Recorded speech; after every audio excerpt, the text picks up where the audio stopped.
ಹೇಳ್ತಾ ಇರೋದು ಹೈಕೋರ್ಟ್ ತೀರ್ಪಿಗೆ ಸುಪ್ರೀಂ ಕೋರ್ಟ್ ಸ್ಟೇ ಆರ್ಡರ್ ಬಂದಿಲ್ಲ, ಸೊ ಹೀಗಾಗಿ ಅದಕ್ಕೆ ಸ್ಟೇ ಆರ್ಡರ್ ಇಲ್ಲ ಅಂತ ಅರ್ಥ ಅಂತ ಹೇಳಿದ್ದಾರೆ. ನಾನು ಹೇಳಿದ್ನಲ್ಲ, ಹೈಕೋರ್ಟೇ ಸ್ಟೇ ಆರ್ಡರ್ ಮಾಡಿಬಿಟ್ಟಿದೆ. ಹೈಕೋರ್ಟೇ ಸ್ಟೇ ಆರ್ಡರ್ ಕೊಟ್ಬಿಟ್ಟು ಸುಪ್ರೀಂ ಕೋರ್ಟಿಗೆ ನಾವು ಕೇಸ್ ಫೈಲ್ ಮಾಡಿದಾಗ ಸ್ಟೇಟಸ್ ಕೋ ಆರ್ಡರ್ ಬಂದಿದೆ. ಯಾಕಂದ್ರೆ ಅವರ ಡಾಕ್ಯುಮೆಂಟ್ಸ್ ಇರುತ್ತೆ, ಲಾ ಮಿನಿಸ್ಟರ್ ಇದ್ದಾರೆ, ಅವರು ಹೇಳಿಕೆ ಕೊಡ್ತಾ ಇದ್ದಾರೆ ಅಂದ್ರೆ ಎಲ್ಲ ಕೂಡ ಪಕ್ಕ ಇರುತ್ತೆ. ಅವರು ಯಾಕೆ ಈ ರೀತಿ ಮಿಸ್ಲೀಡ್ ಮಾಡ್ತಾ ಇದ್ದಾರೆ ಅಂತ, ಅದು ಯಾಕೆ ಮಿಸ್ಲೀಡ್ ಮಾಡ್ತಾ ಇದ್ದಾರೆ ನಂಗೆ ಗೊತ್ತಿಲ್ಲ. ನಾನು ಅವ್ರು ಮಿಸ್ಲೀಡ್ ಮಾಡೋ ಇದಕ್ಕೆ ನಾನು ಹೇಳೋಕ್ಕಾಗಲ್ಲ. I can only clarify, there was a stay order, there is a status quo order. ಆ ಸ್ಟೇಟಸ್ ಕೋ ಆರ್ಡರ್ ಇಲ್ಲದೆ ಹೋಗಿದ್ದಿದ್ರೆ ನಾವು ಇವತ್ತಿನ ದಿನ ಅಲ್ಲಿರೋಕ್ಕೆ ಹೇಗಾಗ್ತಾಯಿತ್ತು.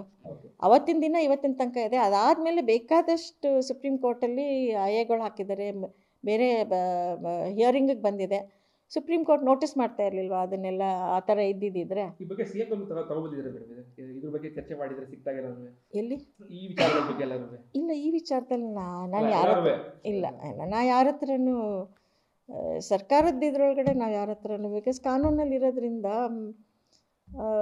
ಕಾನೂನಲ್ಲಿ ಹೋಗೋದೇ ಒಳ್ಳೇದು ಅಂತ ನಮ್ಮ ಇದು. ಮೇಡಮ್ ಅವಾಗಲೇ ಅರ್ಧ ಹೇಳ್ತಿದ್ರು ಮೇಡಮ್, ಈಗ ಈ ವಿಚಾರಕ್ಕೆ ಸಂಬಂಧಪಟ್ಟಂತೆ ಕಾನೂನು ಸಮರಗಳಿಗೆ ಮುಂದುವರಿತಾವ? ಖಂಡಿತ ಮುಂದುವರಿತೀವಿ. 30 ವರ್ಷ ಕಾನೂನು ಸಮರ ಮುಂದುವರಿಸ್ಬಿಟ್ಟು ಈಗ ಬಿಡೋಕ್ಕಾಗತ್ತಾ? ಈಗ ಮಾತುಕತೆ ಏನಾದ್ರು ಸಾಧ್ಯತೆ ಪಾಸಿಬಿಲಿಟಿ ಏನಾದ್ರು ಇದೆಯಾ ಮೇಡಮ್ ಇದಕ್ಕೆ ಸಂಬಂಧಪಟ್ಟ? ನಮಗೆ ಗೊತ್ತಿಲ್ಲ. ಹೋರಾಟನೇ ಅಂತಿಮ? ಈಗ ಸದ್ಯದಲ್ಲಿ ಕಾನೂನು ಹೋರಾಟಕ್ಕೆ ಎಡೆ ಮಾಡಿಕೊಟ್ರೆ ನಾವು ಕಾನೂನು ಹೋರಾಟನೇ ಮಾಡಬೇಕಲ್ವಾ? ನೀವು ಒಂದು ಕಲ್ಲು ಎಸೆದ್ರೆ ನಮ್ಮ ಮೇಲೆ, ಆ ಕಲ್ಲು ಹೆಂಗೆ ಡಿಫೆಂಡ್ ಮಾಡ್ಕೋಬೇಕು ಅಂತ ನಾವು, ನೀವು ಎಸೆದು ಆ ಡೈರೆಕ್ಷನ್ ಎಲ್ಲಿ ಬರ್ತಾ ಇದೆ ಅನ್ನೋದ್ರ ಕಡೆ ಶೀಲ್ಡ್ ಇಟ್ಕೊಂಡು ನಾವು ಡಿಫೆಂಡ್ ಮಾಡ್ಕೋಬೇಕು. ಈ ವಿಚಾರದಲ್ಲಿ ಕಾನೂನು ಸಚಿವರಿಗೆ ಸ್ವಲ್ಪ ಏನು ಮಾಹಿತಿ ಕೊರತೆ ಹೇಗೆ ಅಂತ? ಮಾಹಿತಿ ಕೊರತೆ ಅವ್ರಿಗೆ ಅವ್ರ ಹತ್ರ ಮಾಹಿತಿ ಕೊರತೆ ಇದೆ ಇಲ್ಲ ಅಂತ ನಾನು ಏನು ಹೇಳೋಕ್ಕಾಗಲ್ಲ. ಬಟ್ ಅವ್ರು ಹೇಳಿದ್ದಕ್ಕೆ ನನ್ನ ರಿಯಾಕ್ಷನ್ ಇಷ್ಟೇ, ನಮಗೆ ಸ್ಟೇ ಆರ್ಡರ್ ಇದೆ, ಸ್ಟೇಟಸ್ ಕೋ ಆರ್ಡರ್ ಇದೆ. ಅದಾದಮೇಲೆ ಬೇಕಾದಷ್ಟು ಕೋರ್ಟ್ಗಳಗಡೆ ಹಿಯರಿಂಗ್ಸ್ ಎಲ್ಲ ಆಗಿದೆ. ಅಷ್ಟೆಲ್ಲ ಇಲ್ಲದೆ ಹೋಗಿದ್ರೆ ಸುಪ್ರೀಂ ಕೋರ್ಟ್ 2014ನೇ ಇಸ್ವಿಲಿ ನಮ್ಮನ್ನ ಓನರ್ ಅಂತ ಕನ್ಸಿಡರ್ ಮಾಡಿ TDR ಕೊಡಬೇಕು ಅಂತ ಆರ್ಡರ್ ಮಾಡ್ತಾ ಇರಲಿಲ್ಲ. ರಾಜ್ಯದ ಅಭಿವೃದ್ಧಿಗೆ ಏನಾಗುತ್ತೆ, ಈಗ ಮೆಟ್ರೋಗೆ ಅಕ್ವೈರ್ ಮಾಡ್ಕೋತಾರೆ. ಮೆಟ್ರೋಗೆ ಅಕ್ವೈರ್ ಮಾಡ್ಕೊಂಡಾಗ ಏನಾಗ್ತಾ ಇದೆ, ಅಲ್ಲಿ ಕಾಂಪೆನ್ಸೇಷನ್ನು 1.5 ಟೈಮ್ಸ್ ಕೊಡ್ತಾರೆ. ಈಗ ಅದನ್ನು ಒಂದು ಎಕ್ಸಾಂಪಲ್ ಕೊಡಬೇಕು ಅಂದರೆ, ಅದು ಕಮರ್ಷಿಯಲ್ ರೋಡ್, ಈಗ MG ರೋಡ್ ಮೇಲೆ ಈಗ ನಿಮ್ಮದೇ ಒಂದು ಪ್ರಾಪರ್ಟಿ ಇತ್ತು ಅಂದ್ಕೊಳ್ಳಿ, ನಮ್ಮದೇ ಒಂದು ಜಾಗ ಇತ್ತು ಅಂದ್ಕೊಳ್ಳಿ, ಇಲ್ಲ ಬೇರೆಯವ್ರದ್ದು ಒಂದು ಜಾಗ ಇತ್ತು ಅಂದ್ಕೊಳ್ಳಿ. ಅಲ್ಲಿ ವ್ಯಾಲ್ಯೂ ಎಷ್ಟಿದೆ?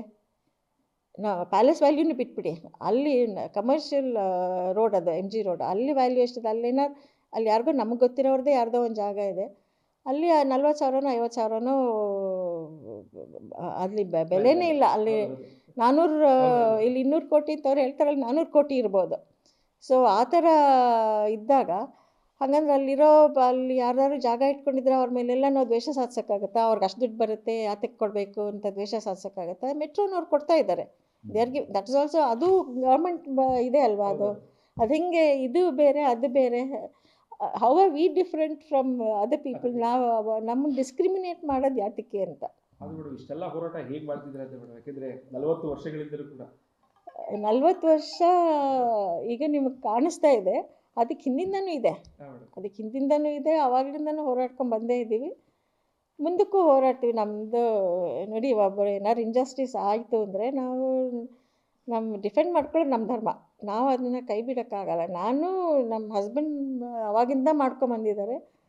ಈಗ ಅವರು ಇಲ್ಲ ಆದರೆ ಅವ್ರು ಇಲ್ಲ ಅಂತ ನಾನು ಬಿಡೋಕ್ಕಾಗಲ್ಲ. ಅವ್ರು ಎಲ್ಲಿಗೆ ಬಿಟ್ಟರು ಅಲ್ಲಿಂದ ನಾನು ಮುಂದುವರ್ಸ್ಕೊಂಡು ಹೋಗಿದ್ದೀನಿ, ಮುಂದಕ್ಕೂ ಮುಂದುವರ್ಸ್ಕೊಂಡು ಹೋಗ್ತೀನಿ. ನಮ್ಮ ಕೈಲಿ ಏನಾಗುತ್ತೆ ನಾವು ಖಂಡಿತ ಮುಂದುವರ್ಸ್ಕೊಂಡು ಹೋಗ್ತೀವಿ. ನೀವು ಇದನ್ನು ಕರೆಕ್ಟ್ ಮಾಹಿತಿ ಪಬ್ಲಿಕ್ಕಿಗೆ ಮಿಸ್ಲೀಡ್ ಮಾಡೋಕ್ಕಾಗದೇ ಇದ್ದಂಗೆ ನೀವು ಕರೆಕ್ಟಾಗಿ ಒಂದು ಇದು ಕೊಟ್ಟರೆ ಸಾಕಷ್ಟೇ. ಯಾರಿಗೂ ಮಿಸ್ಲೀಡ್ ಆಗೋದು ಬೇಡ. ವಸ್ತುಸ್ಥಿತಿ ಏನಿದೆ ಅದನ್ನು ನಾನು ಜಸ್ಟ್ ಗಿವನ್ ಇಟ್.